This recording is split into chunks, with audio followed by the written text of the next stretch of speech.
Halo guys, welcome back again to my channel bersama saya Hansen di sini, dan seperti biasanya setiap harinya saya akan buatkan video seputar cryptocurrency. So bagi kalian yang tertarik seputar cryptocurrency, boleh aja langsung bantu saya like dan juga subscribe. Jangan lupa juga untuk hidupkan lonceng notifikasinya supaya kalian gak ketinggalan update terbaru seputar cryptocurrency.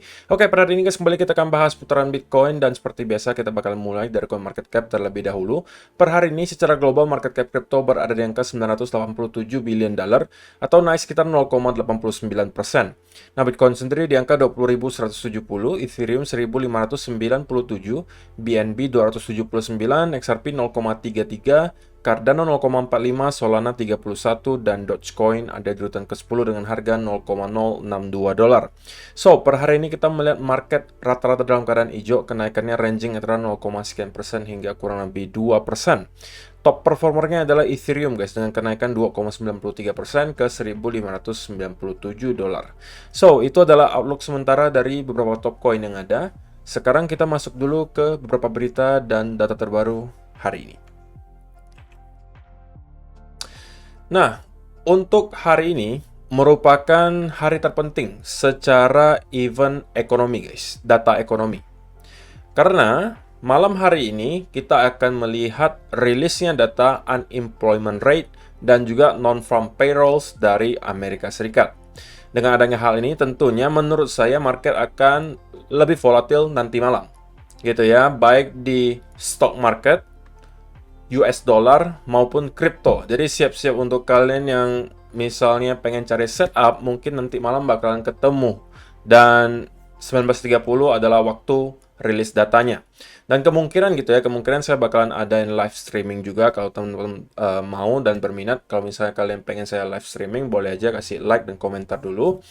Kalau misalnya saya sempat, saya akan lakukan live streaming. Jadi nanti malam kita harus expect akan ada sedikit banyak volatilitas terjadi di market. Tentunya kalau misalnya kita sebagai seorang investor kripto gitu ya, harapan saya adalah unemployment rate itu keluarnya atau datanya sedikit melemah gitu guys. Kita pengen dia naik, nggak 3,5 tapi mungkin 3,6 atau 3,7. Karena kalau data pengangguran di Amerika Serikat tetap di angka segini, ya tentunya the Fed masih akan diekspektasikan untuk sangat hawkish di akhir bulan ini. Akan tetapi kalau misalnya kita sudah melihat ada sedikit pelemahan di angka unemployment rate, maka bisa jadi market melihatnya itu lebih ke arah positif. Kenapa? Karena kita udah melihat unemployment rate sedikit untuk melemah, dan dengan adanya hal itu tentunya bisa jadi membuat the Fed untuk tidak terlalu agresif. Oke, jadi intinya gini, ketika unemployment rate nanti keluarnya kalau misalnya masih persis 3,5%, chance-nya lebih tinggi menurut saya adalah kita akan kembali melihat market sedikit sell off. Oke, kalau misalnya unemployment rate itu meningkat, alias tidak di 3,5 ya, naik ke 3,6 atau 3,7, saya rasa market akan bereaksi secara positif. Jadi kita bakal lihat aja nanti kira-kira apa hasilnya. Jadi itu yang pertama. Yang kedua, US dollar smashes yet another 20-year high as Bitcoin price sags 2.7%. Jadi US dollar terus-menerus menguat guys, dan juga sudah berada di area yang paling tinggi dalam 20 tahun terakhir. Namun menariknya guys, kalau misalnya kalian lihat, walaupun dalam 24 jam terakhir US dollar itu terus-menerus menguat, bahkan break lagi ke high yang baru, tapi secara overall crypto market menahan cukup baik. Oke, jadi itu adalah sebuah indikasi baik menurut saya, tapi juga bisa jadi karena memang rata-rata orang masih menunggu gitu ya event nanti malam, yaitu adalah non-farm payroll dan juga unemployment rate. Kalau misalnya kita lihat dari segi chartnya US dollar, tentunya ada beberapa indikasi yang pengen saya bahas nanti di chart gitu ya. Jadi pada intinya US dollar sampai sekarang masih terus menguat. Ini yang juga membuat semacam pressure di stock market. Walaupun kita di stock market juga udah menyentuh area support ya guys. Tapi ya mudah-mudahan masih sesuai dengan skenario yang kita udah bahas dari mungkin 1-2 bulan yang lalu. Di mana area 110 sampai 112 menurut saya adalah area yang sangat krusial. Dan menurut saya pribadi harusnya akan terjadi koreksi dari sana. Tapi kita bakalan lihat apakah analisanya benar ataukah ternyata terinvalidasi. Itu mungkin baru bisa kita jawab minggu depan atau 2 minggu lagi gitu ya. Yang berikutnya, lagi-lagi kita mendapatkan ada berita dari Indonesia nih guys. Jarang-jarang gitu ya kita berturut-turut melihat ada Cointelegraph meliput dari Indonesia. Disampaikan di sini, Indonesia plans to set up its crypto bourse by the end of 2022. Jadi, ini disampaikan oleh Menteri Perdagangan kita. Dia mengatakan bahwa mereka akan membuat bursa kripto di Indonesia. Lalu tujuannya apa? Fungsinya itu mirip dengan Bursa Efek Indonesia yang menaungi pasar saham di Indonesia, guys. Nah, kalau yang ini versinya untuk kripto. Jadi tentunya lebih terregulasi gitu ya. Dan tujuannya ya katanya untuk mengamankan lah gitu ya. Dan tidak bisa sembarangan koin yang masuk ke bursanya, harus melalui seleksi terlebih dahulu. Kemudian juga regulasinya jelas, sehingga dana para nasabah itu juga jatuhnya lebih aman. Dan katanya akan diselesaikan atau rampungnya di akhir tahun 2022, guys. Apakah kalian excited, guys, dengan adanya hal ini, ataukah menurut kalian nggak akan ada efek? Karena kalau misalnya kita lihat sekarang ya, tentunya dari sekian banyak investor cryptocurrency di Indonesia, menurut saya pribadi kemungkinan masih banyak yang pakainya exchange luar. Gitu ya. Apakah dengan adanya hal ini kita akan tergerak gitu ya untuk kembali masuk ke exchange lokal atau bahkan masuk ke bursa kripto Indonesia? Kalian boleh kasih komentar kalian di kolom komentar di bawah. Dan juga, yang ini adalah sebuah data on-chain bernama Lower Bound and Short-Term Holder Behavior Floor. Jadi ini baru lagi nih, guys. Ini disampaikan oleh Root, my favorite two bottom indicators just cross. Jadi ini dibuat seperti moving average juga, guys. Dan kalau misalnya kita lihat cara penggunaannya sebenarnya juga simple banget. Setiap kali kita melihat kedua garis ini berseberangan gitu ya. Yang satunya warna hijau, satunya warna hitam gitu ya. Yang kalau misalnya kita melihat yang warna hitam ini crossover ke bawah warna hijau, itu biasanya adalah sebuah indikasi bahwa market sudah berada di bottom bear marketnya. Terjadi dua kali sebelumnya. Pertama di sini 2018 kita melihat crossover terjadi dan kita sudah berada di bottom bear market. Kemudian di sini juga sama, di cycle 2015 kita melihat crossover yang terjadi dan kita sudah berada di bottom bear marketnya. Nah, untuk kali ini kita juga udah melihat crossover yang terjadi, guys. Oke. Dan kalau misalnya dilihat secara historis ya, ini juga terlihat cukup akurat ya, seperti beberapa indikator dan juga data on-chain lainnya yang sebelumnya sangat akurat dalam memprediksi bottom bear market. Namun karena adanya salah satu indikator yang katanya selalu akurat gitu ya, contohnya seperti 200 week moving average yang sebelumnya dijadikan selalu patokan gitu ya ketika berada di bear market, dan itu udah pas kalau ketika kita menyentuh 200 week moving average itu biasanya sudah berada di bottom bear marketnya. Tapi cycle kali ini berbeda gitu. Kita bahkan break di bawah 200 week moving average. Apakah indikator-indikator dan data on-chain seperti ini semuanya juga akan terinvalidasi? Who knows? Tapi secara historis, ini juga merupakan salah satu indikator yang cukup akurat.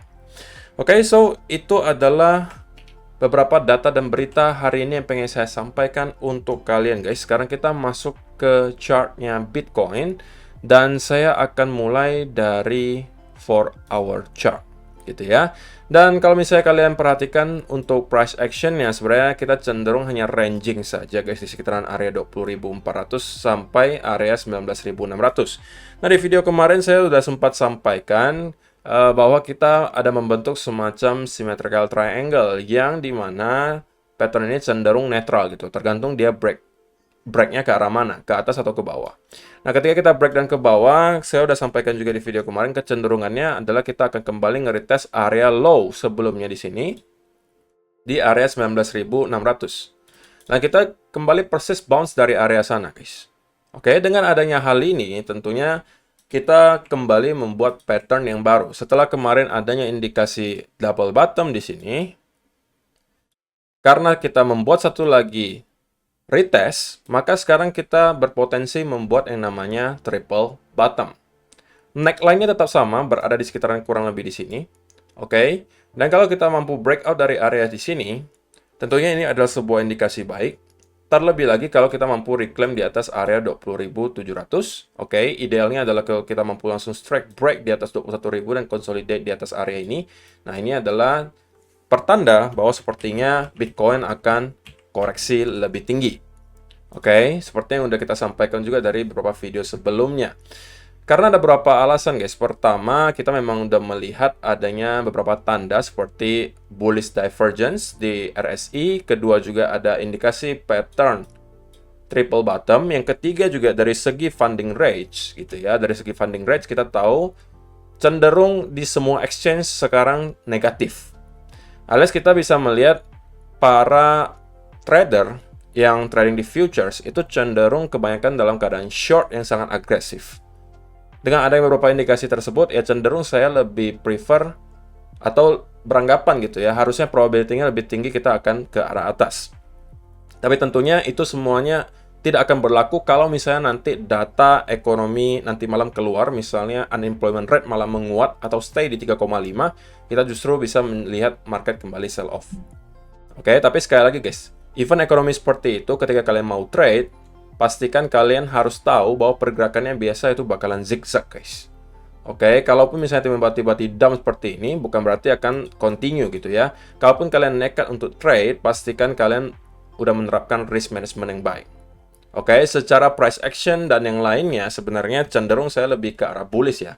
Cuman tergantung nanti data ekonominya seperti apa, mudah-mudahan keluarnya itu melemah sedikit, mungkin ke 3,6 atau 3,7.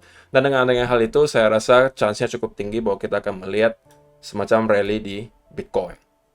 Oke, ketika hal tersebut terjadi, tentunya kita akan kembali membuat satu pattern baru yang udah kita bahas juga di video sebelumnya.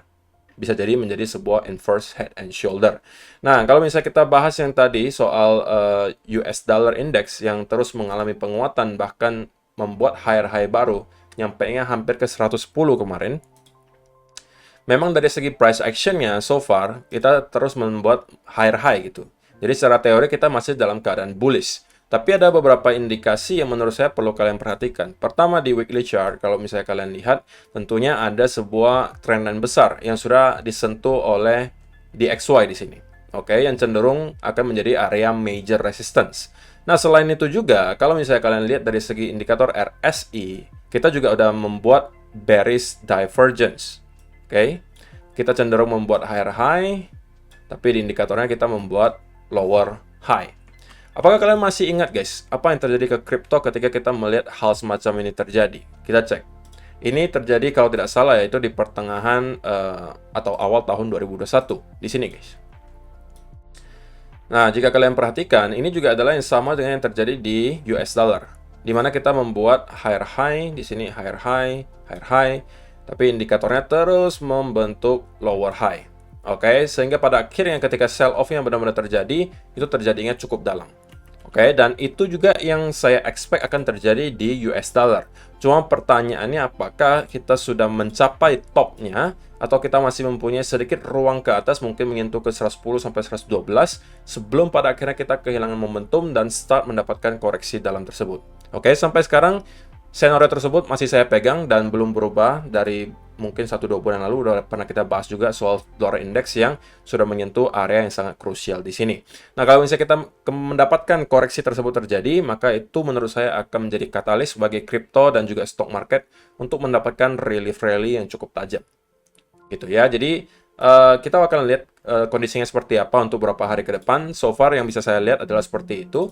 Pada intinya adalah kalau misalnya kita mampu break di atas beberapa area di sini, ini adalah pertanda yang cukup tinggi, pertanda yang cukup baik bahwa kemungkinan Bitcoin bakalan move higher gitu ya. Terlebih lagi area yang saya highlight di sini. Dan dari beberapa indikasi yang tadi saya sebutkan juga, saya lebih cenderung akan mencari peluang untuk long, bukan short. Kalaupun kita drop lagi di sini, itu adalah peluang yang lebih baik lagi bagi saya. Udah kita jelaskan juga di video kemarin. Oke, dan ini juga bisa jadi kita akan kembali membuat higher low baru. Oke, sebelum pada akhirnya kita akan move higher dan menuju ke mungkin ke beberapa area key level. Pertama di sekitar 21.700, kemudian nanti akan ketemu lagi di 22.700. Oke, jadi itu aja sih yang perlu saya sampaikan untuk video hari ini guys. Semoga bermanfaat untuk kalian semua. Terima kasih yang sudah menonton sampai selesai. Jangan sampai lupa kalau misalnya kalian masih mencari exchange untuk melakukan diversifikasi aset, kalian bisa langsung aja daftar di BingX, salah satu partner di channel kita. Yang linknya sudah saya sediakan di kolom description box di bawah. Dan kalau kalian mendaftar dengan link tersebut, kalian berkesempatan memenangkan reward hingga 6 jutaan rupiah. Jadi jangan tunggu lagi. Kalau belum punya akun Bank X, boleh aja langsung daftar dengan link yang ada di kolom description box di bawah. So, kalau misalnya nanti malam ada live, ya kalian stay tune aja, ramaikan. Kita lihat bareng kira-kira apa yang terjadi ke market nanti malam, dan ya, see you in the next video. Bye-bye.